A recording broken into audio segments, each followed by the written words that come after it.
At 45, the widow was married off to erase the mortgage on her father's land. The deed was already signed when I first laid eyes on her. I want you to understand that. I didn't pick her out of a catalog or ride into town swinging a hat. Her father, Harlan Breck, had signed my name onto a piece of paper 3 weeks prior, and Clara Breck, Clara Voss she'd been before her first husband died, then Clara Breck again after. She walked off the billing stage on a Tuesday afternoon in October knowing full well what the arrangement was. I was standing by the freight wagon with mud on my boots and my hat in my hand because someone had told me to take my hat off, though I couldn't now tell you who. The wind off the Yellowstone was stiff and cold, and it smelled like iron and something burning somewhere east of town. She came down those steps with a brown leather grip in one hand and a face that said she'd already had the argument with herself and lost. I'm 52 years old now. This was 7 years back, so I was 45, same as her, though she looked younger than that and I looked older. Life does that unevenly. My hands were already what they are, big across the knuckle, scarred from a freight chain that jumped its drum in the winter of '81, the left one with 2 fingers that don't straighten all the way. Not a pretty pair of hands. I noticed them when I reached for her grip, and she let go of it without looking at me, and that was our introduction. Harlan Breck owed me $460. I'll tell you plainly how it came to that because the shape of the thing matters. 4 years before Clara arrived, I had grub-staked Harlan on a freight contract out of Miles City, coal mostly, some hardware, a little dry goods. He was a decent freighter before his back gave out, and I had more work than I could handle alone and not enough savings to hire proper. Harlan ran 2 of my wagons on his own signature for 2 seasons, and when the second season ended bad, a whole load of machinery lost in a river crossing, the teams nearly with it, he couldn't make the note. The land he had, 40-some acres south of the Musselshell with a creek and a good stand of cottonwood, was mortgaged through a bank in Lewistown that wanted paying. I bought the note from the bank to keep Harlan out of debtor's court. The land was never my end of it. The freight was. Then Harlan's wife died that same winter and left him with Clara, who'd come back home 2 years earlier after her husband Walter Voss took sick and died of bad lungs. No children, nothing much to show for it. And Harlan, who was a decent man but not a strong one, decided the ledger could be cleared a different way. I won't tell you I was outraged. I wasn't entirely. I'd been on my own a long time and the loneliness of it had gone past sharp into something duller. I won't dress that up. But I also hadn't proposed anything of the kind to Harlan, hadn't hinted at it, and when he rode out to my place with the idea I told him I wasn't in the market for a wife bought with a mortgage note. He said Clara had agreed to it. I said that wasn't the same as wanting it. He said life didn't much deal in wanting. I told him I'd think on it. I thought on it for 3 weeks and I kept coming back to one plain fact. The man's daughter was going to spend the rest of her life working herself to bone on 40 acres that were mine on paper if I pressed the note, and I had no intention of pressing the note, and the whole situation had a wrongness to it that I couldn't get comfortable with and couldn't fix from a distance. I told myself it was a practical matter. Maybe it was. So she came down those stage steps, and I took her grip, and she didn't look at me, and we drove 22 miles north to my place mostly in silence. My place then was 3 rooms and a linta for the hired man, though I hadn't had a hired man in 2 years. The main room had a stove and a table I'd built from freight lumber and 4 chairs, one of which had a bad leg I'd shimmed with a piece of harness leather, 2 windows. The floor was plank. Outside there was a good well, a proper barn, 2 corrals, a root cellar that stayed 50 degrees even in August. I'd built most of it with my own hands over 15 years. Not pretty but solid. The kind of solid that lasts. She walked through it without speaking and I let her.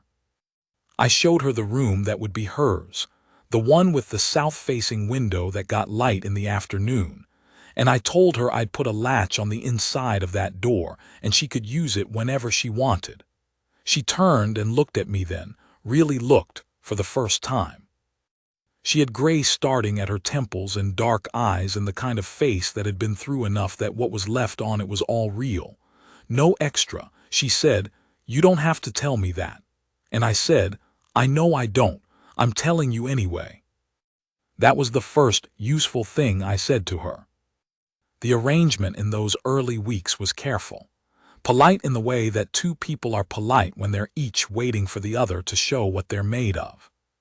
She cooked, which she was good at in a no-nonsense way, nothing fancy, the kind of food that sustains. I worked the freight, which meant I was gone 3 and 4 days at a stretch and back for 2 or 3. When I came back, the place was always in better order than when I'd left.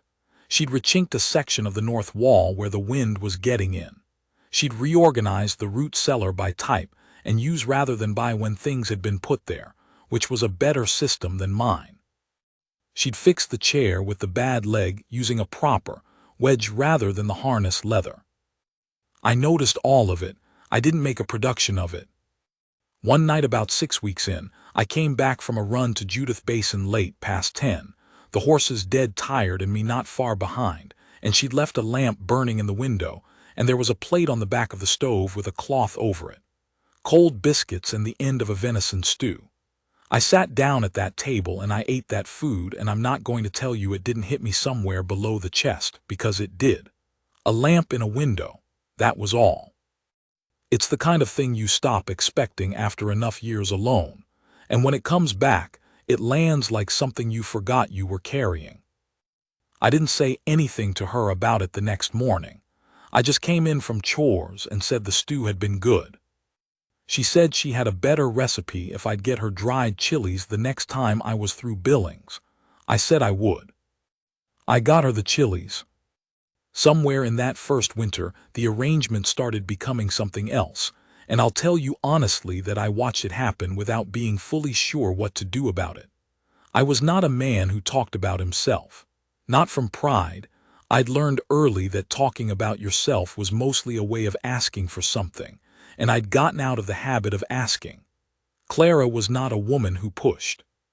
She listened in a way that was full and patient, and after a while I found I was saying things I hadn't said in a long time, or ever.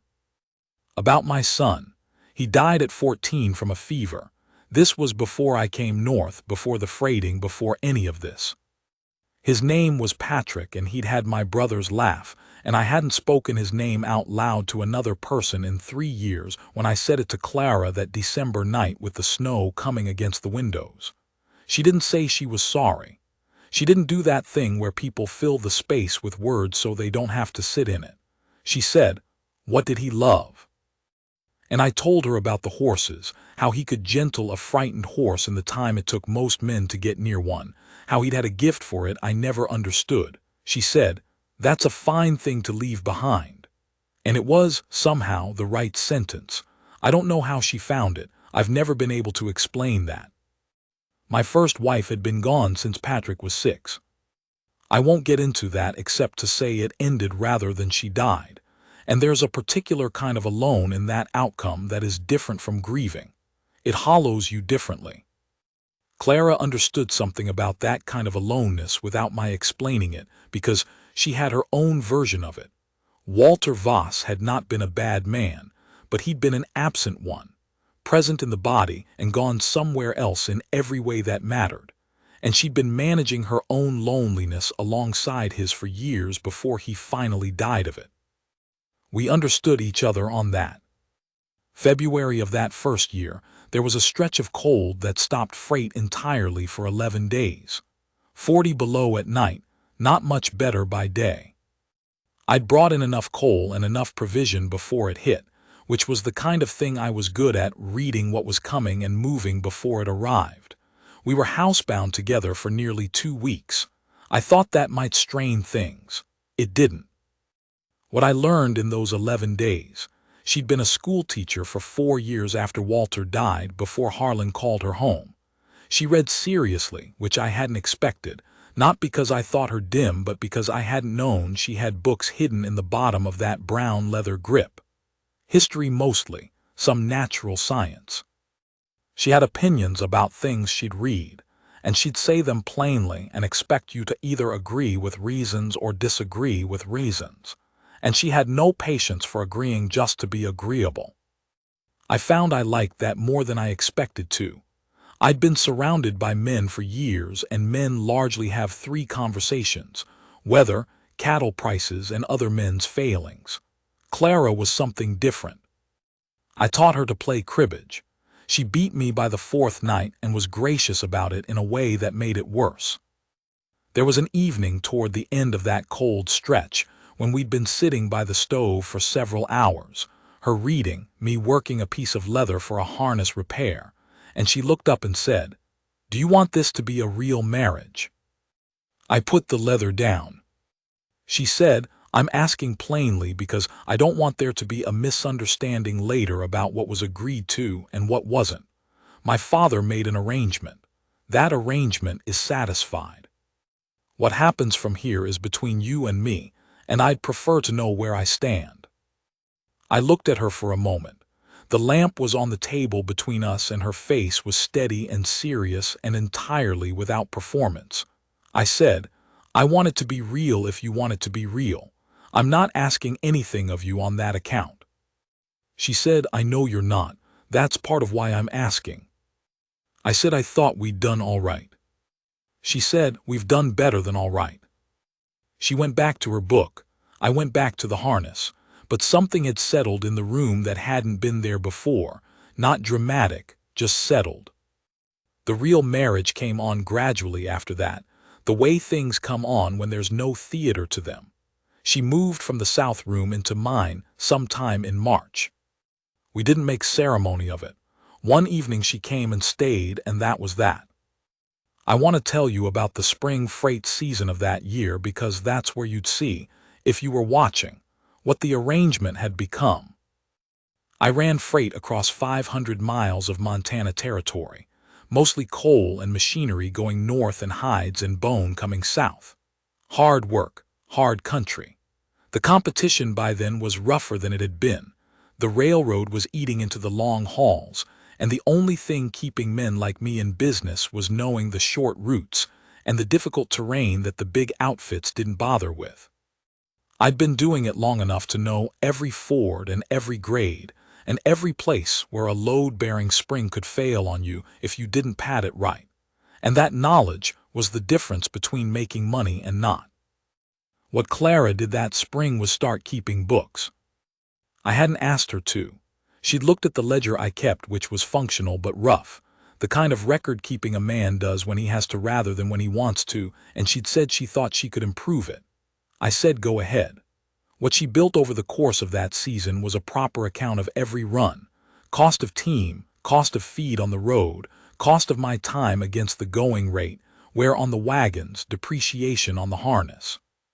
When she was done, she showed me that I was making less on 2 of my regular routes than I'd thought because I hadn't been accounting for the degradation of the equipment against those particular grades.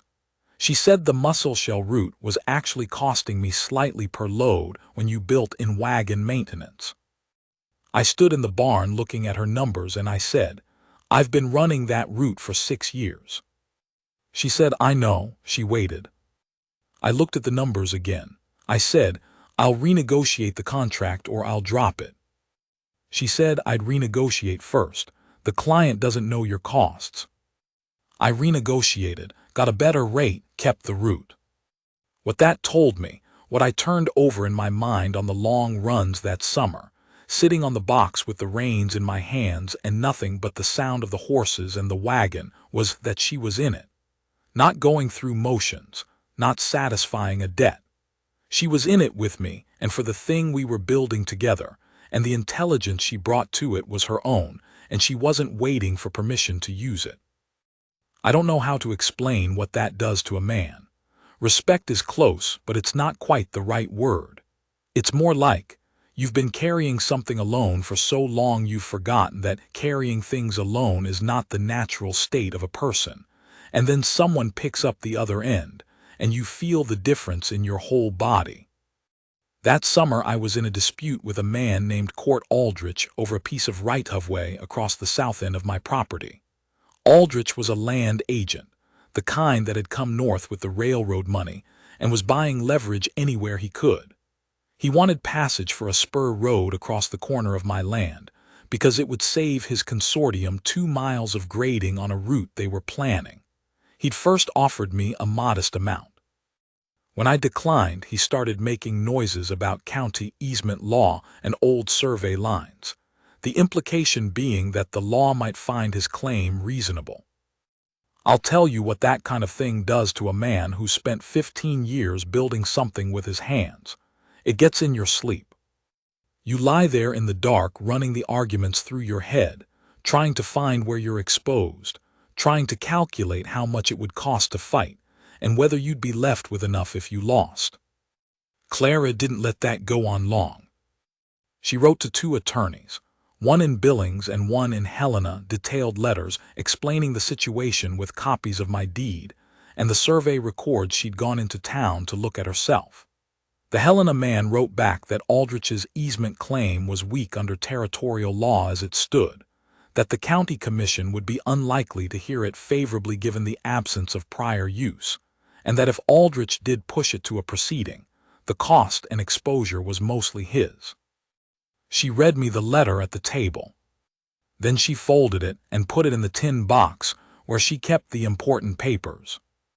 She said, "He's bluffing." She was right. Aldrich made one more approach that fall, softer this time, the money offer somewhat better. I declined again. He went and graded his extra 2 miles and I never heard from him further. I told her she should have been an attorney. She said she'd thought about it once. I said, "What stopped you?" She said there weren't many doors open in that direction when she was of an age to walk through them. She said it without bitterness, which was something I'd noticed about her. She kept an honest account of what the world had given her and what it hadn't, and she didn't sweeten either side of the ledger, but she also didn't nurse the grievance. It was just the truth. Here's what happened. Here's what I did with it. The second year we lost a team in a river crossing. This was the Marias, in a September runoff that was higher than it had any business being that late in the year. I lost 2 horses and a full load of hardware, and came within a length of the wagon going over with them.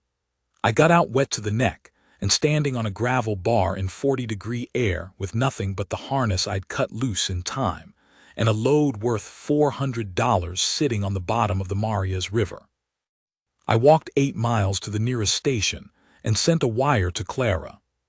She was there by the next morning on a rented horse she'd covered 30 miles on, with dry clothes and food, and in the saddlebag, a letter of credit she'd arranged with the bank in Billings against the property.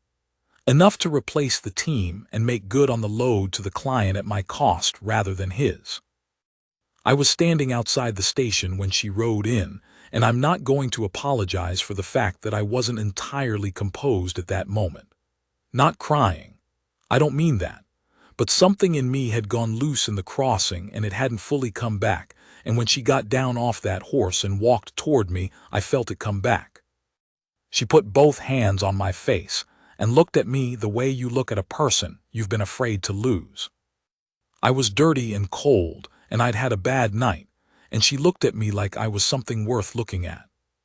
She said, "I'm glad you're standing." I said, "The load is gone." She said, "I know, it doesn't matter." I said, $400. She said, "Harlan, listen to me. I don't care about the load." I was quiet a moment. I said, "My name is Cal." She almost smiled. She said, "I know your name, Cal. I'm glad you're standing." She kept her hands where they were. I put mine over hers, and we stood there on that gravel outside the station with the cold coming off the river and a horse looking at us sideways, and I thought, this woman rode 30 miles on a rented horse in the dark to make sure I was all right. Not for the money. For me. There are things in a man's life that adjust his understanding of himself. That was one of them. By the 3rd year, Clara was running the business end of the freighting while I ran the physical end, and anyone paying attention would have said we'd built something. We had 12 horses, 3 wagons, 2 contracted routes and 1 spot route, and a reputation in that part of the territory for reliability that was worth more than any single asset on the books. The Breck note had been forgiven 2 years prior. I tore it in front of Harlan one afternoon and told him we were square, and he wept, which surprised me but shouldn't have. I'm not mentioning this to show virtue. It simply stopped being a thing I wanted to hold. There was an evening in that third fall when I came in from a week on the road, and Clara was at the table with the lamp and the ledger and a cup of coffee going cold at her elbow, doing exactly what she did. And I came in and I stood in the doorway for a moment before she heard me, just looking at her. The way the lamp hit the side of her face, the gray in her hair more prominent now than when she'd stepped off that stage, her reading glasses that she'd had made in Billings, her whole manner at that table, concentrated, capable, unhurried. What I thought standing there was, this is my life. This is the life I have. I'm not a man who reaches much for words, but I'll try to explain the quality of that thought. It wasn't satisfaction exactly. It was more like recognition. Like being somewhere you didn't know you'd been heading toward, and the arriving feeling correct. The way a load settles into balance when you've trimmed it right. You know it the second it happens. She looked up and saw me. She said, "You're back early." I said roads were good. She said the coffee was fresh if I wanted it. I went and got the coffee, and I sat down across from her, and she showed me what she'd been working on, a plan for expanding the spot route into a third contracted run, which would require a fourth wagon and 2 more horses. She'd done the numbers 3 ways depending on the contract rate we could negotiate. I looked at them for a while. I said, "This one in the middle, the moderate case." She said, "That's the one I'd bet on too." We went to bed. The next morning I started making inquiries about a fourth wagon.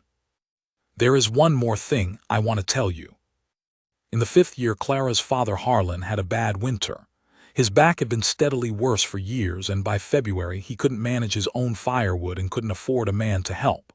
I went out to his place, which was still standing and still his. My name had never appeared in the deed, only in the note, and the note was gone. I spent a week splitting and stacking wood and patching his roof and checking his cellar stock. Clara came the second weekend and stayed through. On the last evening before we drove back north, Harlan sat at his table and said, "I know how it came about, the way I arranged things. I know it wasn't right." Clara said, "Papa." She said it evenly, not forgiving him and not reopening the wound, just saying his name. He looked at me. He said, "I'd like to think you've been all right." I said, "Better than that." He said, "She's been good to you." I said, "Better than I expected any person to be." He nodded. He sat with that a moment. Then he said, "She's not easily good to people she doesn't respect." I looked at Clara, and she was looking at her coffee, and there was something in the corner of her mouth that might have been almost a smile. I understood what Harlan was telling me.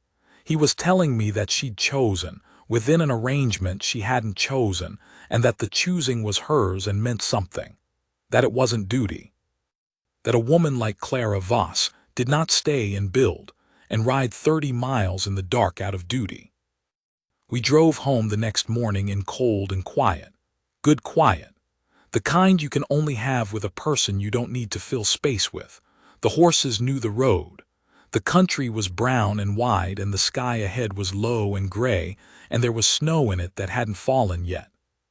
Clara had a blanket across her lap, and she put her hand on my arm, just rested it there, and kept it there for a good long while. That's how I'd like to leave it. That's the picture I keep.